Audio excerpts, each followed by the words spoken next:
واجب الاحترام عزیز سامعین حضرات،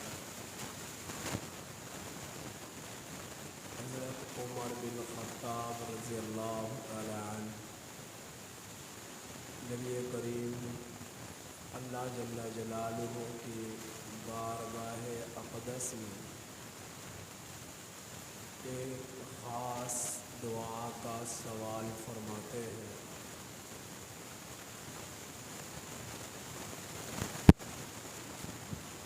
اللہم انا نسألک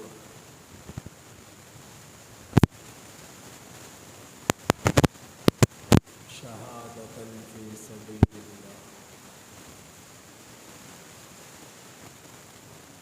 حضرت عمر رضی اللہ تعالی عنہ نے اللہ جل جلالہ سے یہ دعا فرمائی کہ اللہ، میں آپ سے شہادت کا آپ کے راستے میں سوال کرتا ہوں کہ شہادت کی دعا۔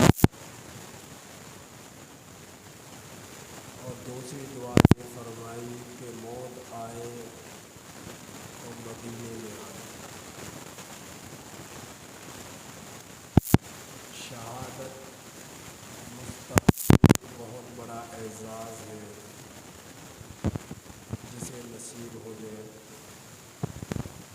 اور دوسرا بڑا اعزاز ہے مدینے میں موت کا آنا۔ میرے نبی نے فرمایا کہ جس کے پاس مال ہے، جس کے پاس طاقت ہے، اسے چاہیے کہ وہ مدینے آئے اور مدینے کی موت قبول کرے۔ مدینے آئے اور مدینے کی موت قبول کرے۔ فاروق اعظم رضی اللہ تعالی عنہ نے یہ اللہ پاک سے مدینے کی موت کا بھی سوال کیا اور شہادت کی موت کا بھی سوال کیا۔ اب صحابہ حیران تھے کہ امیر المؤمنین ہے، سربراہ ہے اور دار الخلافہ ہے، عمر نے کیسی دعا مانگی، امیر المؤمنین نے کیسی دعا مانگی۔ حضرت فاروق اعظم رضی اللہ تعالیٰ عنہ کی دعا مانگ کر واپس تشریف لے آئے۔ تو یہ وہ زمانہ تھا امن کا دور، 22 لاکھ آبادی پر اسلام کا نشان لگایا گیا۔ اس کے بعد 26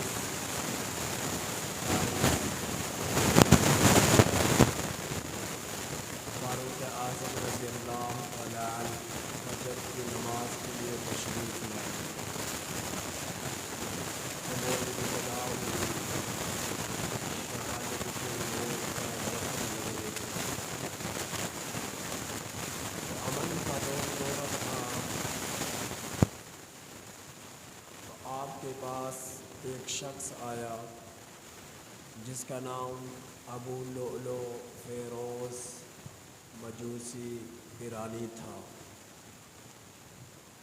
ابو لؤلؤ اس کی کنیت ہے، فیروز نام ہے، اور ایرانی سے ایران کا رہنے والا تھا۔ مجوسی سے مطلب مجوسی اس کا مذہب تھا۔ تو ابو لؤلؤ فیروز ایرانی مجوسی یہ آیا آپ کے پاس اور آ کر شکایت کرنے لگا، میرا مالک مغیرہ بن شعبہ رضی اللہ عنہ مجھ سے میرے اتنی کمائی نہیں ہوتی، اس سے زیادہ ٹیکس لیتا ہے، مال لیتا ہے۔ یہ شکایت کی۔ حضرت فاروق اعظم رضی اللہ تعالی عنہ نے فرمایا کہ آپ کیا کام کرتے ہیں؟ وہ کہنے لگا کہ میں آہن گیری میں لوہے کا کام کرتا ہوں، اور دوسرا کام پتھروں کا بھی کرتا ہوں، تیسرا کام چکی بھی بناتا ہوں، چوتھا کام صرف سنارے کا کام بھی کرتا ہوں۔ فاروق اعظم رضی اللہ تعالی عنہ نے فرمایا کام تو تیرے اتنے زیادہ ہیں، تو ان کاموں کو دیکھتے ہوئے اور ان کی کمائی کو دیکھتے ہوئے جتنا آپ سے ٹیکس لینا چاہیے تھا وہ آپ اس کے مقابلے میں بہت کم دے رہے ہیں۔ چلو آپ یہ چاہتے ہو کہ آپ کو زیادہ مال مل جائے تو ہمیں بیت المال کے لیے ایک بہترین سی چکی بنا کر دو، تو ہم آپ کو آپ کے مالک سے زیادہ اجرت دیں گے، زیادہ مال دیں گے۔ ابو لولو فیروز کہنے لگا، دل میں اس کے کڑن پیدا ہو گئی اور کہنے لگا کہ چکی تو میں آپ کو بنا کر دوں گا، اور ایسی بنا کر دوں گا کہ دنیا یاد رکھے، لوگ یاد رکھیں۔ اور یہ بات کہہ کر وہ چلا گیا۔ حضرت فاروق اعظم رضی اللہ تعالی عنہ نے فرمایا کہ یہ شخص مجھے دھمکی دے کر گیا ہے قتل کا۔ صحابہ نے فرمایا امیر المؤمنین اگر اجازت دے تو اسے گرفتار کر لیں۔ فاروق اعظم رضی اللہ تعالی عنہ نے فرمایا کہ نہیں، جب تک مجرم جرم نہ کرے تو جرم سے پہلے اسے گرفتار کرنا یہ میں جائز نہیں سمجھتا۔ خیر، ذی الحج کا مہینہ آیا اور ذی الحج کے مہینے کی 26-27 تاریخ تھی، فجر کی نماز تھی۔ فاروق اعظم رضی اللہ تعالی عنہ نماز کے لیے مصلی پر تشریف لائے اور آپ نماز اندھیرے میں شروع کرتے۔ فجر کی نماز اندھیرے میں شروع ہوتی، فجر کی نماز تاریکی میں شروع ہوتی، لیکن اتنی طویل تلاوت ہوتی کہ اجالا نکل آتا، دن چڑھ جاتا، روشن ہو جاتا، اتنا وقت باقی رہتا کہ اگر نماز میں کوئی خلل پیدا ہو جائے تو دوبارہ پڑھ سکتے۔ ہمارے ہاں بھی نمازیں ہوتی ہیں، ہمیں بس اتنا ہی پتہ چلتا ہے کہ تکبیر تحریمہ کی گئی اور سلام پھر گیا، تلاوت طویل کا ہونا یہ تو بہت دور کی بات ہے۔ تو اب ہمارا ذوق نہ تلاوت قرآن کا رہا، نہ قرآن پاک کو سننے کا رہا، نہ نمازوں میں خشوع رہا، نہ نمازوں میں خضوع رہا۔ بس جلدی سے سر زمین پر پٹکا مارا اور جلدی سے مردے کے کون مارنے کی طرح یہاں سے مار کر بھاگ گیا۔ مسجد میں دل نہیں لگتا، مسجد میں سکون نہیں ملتا۔ اب ہماری کیفیت یہ ہو چکی ہے۔ تو فاروق اعظم رضی اللہ تعالی عنہ کی عادت شریفہ یہ تھی، اور افضل سنت عمل بھی فجر کی نماز کا یہی ہے کہ طویل صورتیں تلاوت کی جائے، تاریکی میں نماز شروع کی جائے کہ اجالا نکل آئے، اور اگر تاریکی میں شروع نہیں کر رہے تو اتنے دیر سے فجر کی نماز شروع کی جائے کہ جو لوگ کمزور ہیں، اپنے ماندہ ہیں، رات کو آرام پورا نہیں کر پاتے، دن بھر ادھر محنت مزدوری کرتے ہیں، آنکھیں نہیں کھلتی، ایسے لوگ بھی نماز میں شریک ہو سکتے، نماز کے پاس دوسروں کا خیال تو مسجد میں نماز میں زیادہ لوگ شرکت کرتے ہیں، اس لیے حرم شریف میں زیادہ ثواب کیوں ہے؟ سب سے زیادہ حرم شریف میں زیادہ اجر کیوں ہے؟ ہم لوگوں کے خیال سب سے زیادہ خود و مقام مقدس، جتنی بڑی مسجد ہوگی اس کی فضیلت اور اہمیت بھی زیادہ ہوگی، اس میں نماز پڑھنے والوں کی کثرت کے بنا پر لوگ یہاں پر نماز پڑھنے والے زیادہ ہیں۔ جس مسجد نمازی کی تعداد زیادہ ہوتی ہے وہاں نماز پڑھنے کا اجر بڑھ جاتا ہے۔ تو حضرت فاروق اعظم رضی اللہ تعالی عنہ نماز فجر شروع فرماتے ہیں، اب یہ ابو لولو فیروز ایرانی مجوسی دو بھاری خنجر لے کر صحن سے آلودہ کر اسے چھپا کر پہلے صف میں کھڑا تھا۔ جیسے ہی نماز شروع فرمائی تمام صحابہ نے شروع فرمائی کہ اعظم رضی اللہ تعالیٰ عنہ کی ایک عادت شریفہ اور بھی تھی جو ہم میں بہت زیادہ کمی ہے، جو ہم دیکھتے ہیں کہ آپ صفوں میں لوگوں کو جوڑا کرتے تھے، صفیں سیدھی فرمایا کرتے تھے اور کندھے سے کندھے مل جایا کرتے تھے، یعنی اتنے آپس میں لوگوں کے کندھے ملے ہوئے ہوتے تھے کہ جلدی سے کوئی شخص اس صف کو کراس کر کے آگے پیچھے نہیں جا سکتا۔ تو فرمایا کہ صفوں کا درست ہونا اور مل مل کر کھڑے ہونا تو شیطان کا صفوں میں گھسنے کے اعتبار سے رکاوٹ ہے۔ شیطان ان صفوں میں نہیں گھس سکتا جن صفوں میں خلا نہیں ہوتا، آپس میں لوگ مل مل کر کھڑے ہوتے ہیں۔ اور دوسری یہ وجہ بھی ہے کہ جن صفوں کے اندر لوگ مل کر نہیں کھڑے ہوتے، کندھے سے کندھے نہیں ملے ہوتے، ان لوگوں کے دلوں میں بھی دل آپس میں جوڑ نہیں رہتا، ایک دوسرے کے لیے اتفاق نہیں رہتا، ایک دوسرے سے تعلق اچھا نہیں رہتا، دراڑیں پڑ جاتی ہیں۔ جس طرح ان میں خلا ہے اس طرح دلوں میں خلا پیدا ہو جاتا ہے اور جدائیاں پیدا ہو جاتی ہیں۔ یہی وجہ ہے آج لوگوں میں جو محبت اور نفرت کیوں ہے۔ البتہ تو نماز کے لیے آتے نہیں، اور اگر آ جائے تو نمازوں کی عجیب حالت ہوتی ہے، عجیب کیفیت ہوتی ہے کہ بس تکبیرہ تحریمہ پڑھنے کے بعد جلدی سے نماز شروع ہو، مجھے نہیں پتہ کہ سب پوری ہوئی یا نہیں ہوئی، لوگ آپس میں مل کر کھڑے ہوئے یا نہیں ہوئے، ان کے قدموں کا رخ قبلے کی سمت ہوا یا نہیں ہوا، ان کے پاس جو ہے کپڑا ٹکنے سے اوپر ہوا یا نہیں ہوا۔ کہ ایک حدیث میں یہاں تک آتا ہے کہ ایسے شخص کی نماز ہی نہیں ہوتی جس کا کپڑا ٹکنوں سے نیچے ہوتا ہے۔ تو یہ ساری چیزیں دیکھنا اور ان میں غور و فکر کرنا اور اس کے بعد نماز شروع کرنا۔ خیر فاروق اعظم رضی اللہ تعالی عنہ نے نماز شروع فرمائی۔ اب یہ ابو لولو فیروز نے دیکھا کہ سب نیت باندھ چکے ہیں، اس نے خنجر نکالا اور آپ پر 3 وار کیے۔ فاروق اعظم رضی اللہ تعالی عنہ نے خواب اس سے پہلے دیکھ چکے تھے۔ خواب میں کیا دیکھتے ہیں کہ نبی کریم صلی اللہ علیہ وسلم تشریف فرما ہے، آپ نبی کریم صلی اللہ علیہ وسلم سے درخواست کر رہے ہیں، اے اللہ کے پیغمبر صلی اللہ علیہ وسلم، میں جوانی کے اس جوبن پر اب نہیں ہوں کہ جس سے لوگ مجھے مصیبت کر سکیں، اب میں عمر 90 پر پہنچ چکا ہوں۔ عمر 90 کیا تھی؟ 63 سال۔ 63 سال آپ کی عمر ہو چکی تھی۔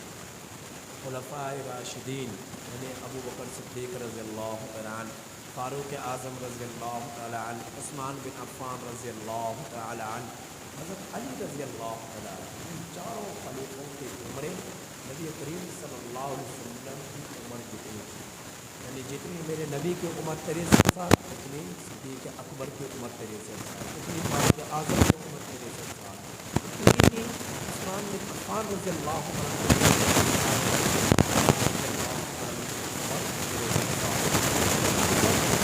عمر رضی اللہ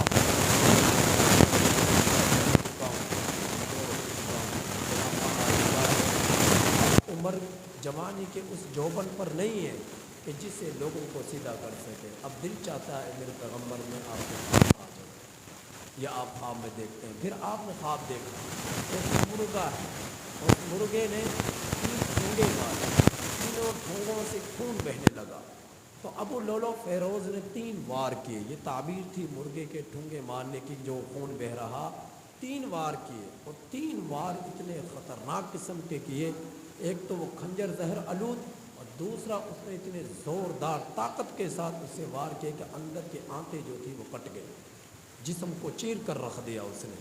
تو 26-27 ذی الحج کو وار ہوئے اور 1 محرم الحرام جام شہادت نوش فرما گئے۔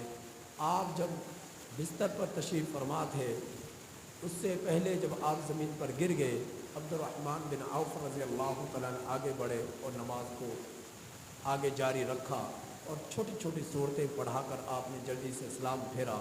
صحابہ نے نیت نہیں توڑی، یعنی عمر رضی اللہ تعالیٰ عنہ زمین پر گرے ہوئے خونوں میں لت پت ہیں، لیکن اللہ کے حکم کو سامنے رکھتے ہوئے انہوں نے نماز کو نہیں چھوڑا، جلدی سے نماز کو پورا کرنے کے بعد اتنی دیر میں کہ وہ آخری صف تک پہنچتا، اس پر آخری صحابی آخری صف پر جو موجود تھا چادر ڈالی کو اسے قابو کیا، چادر کے اندر موجود اس نے اپنے آپ کو خنجر مارا اور خود بھی مر گیا۔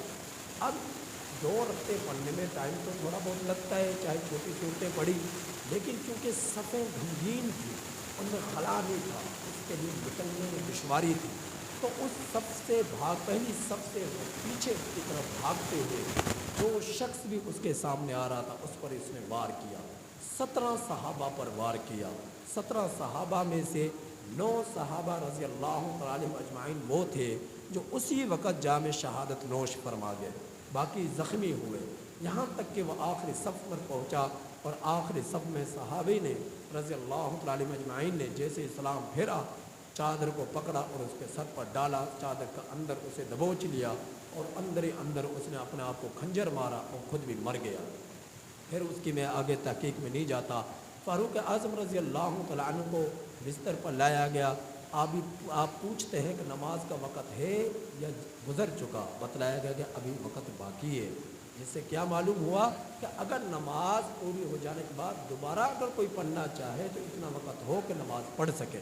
تو فاروق اعظم رضی اللہ عنہ فرمایا کہ مجھے یہ تیمم کرایا جائے۔ آپ نے تیمم کیا، خون چونکہ مسلسل بہہ رہا تھا، دوائی کھاتے زخموں کے اندر سے جو ہے نکل آتی اور دوائی اپنے جسم کا اندر ٹھہرا نہیں کرتے تھے، تو آپ کو اس طرح آپ نے نماز تیمم کر اسی حالت میں آپ نے پڑھی اور یکم محرم الحرام کو آپ جامع شہادت فرما گئے، اور جس وقت قیام کے زخموں کے حالت میں تھے اسی وقت بیٹے عبداللہ سے فرمایا کہ عائشہ سے جا کر اجازت لو کہ بیٹا عمر چاہتا ہے، کیونکہ نبی کے ازواج امت کی مائیں ہوتی ہیں، تو فرمایا کہ بیٹا عمر چاہتا ہے کہ نبی کے قدموں میں آپ کی تدفین ہو جائے، یعنی میری تدفین مجھے جگہ مل جائے۔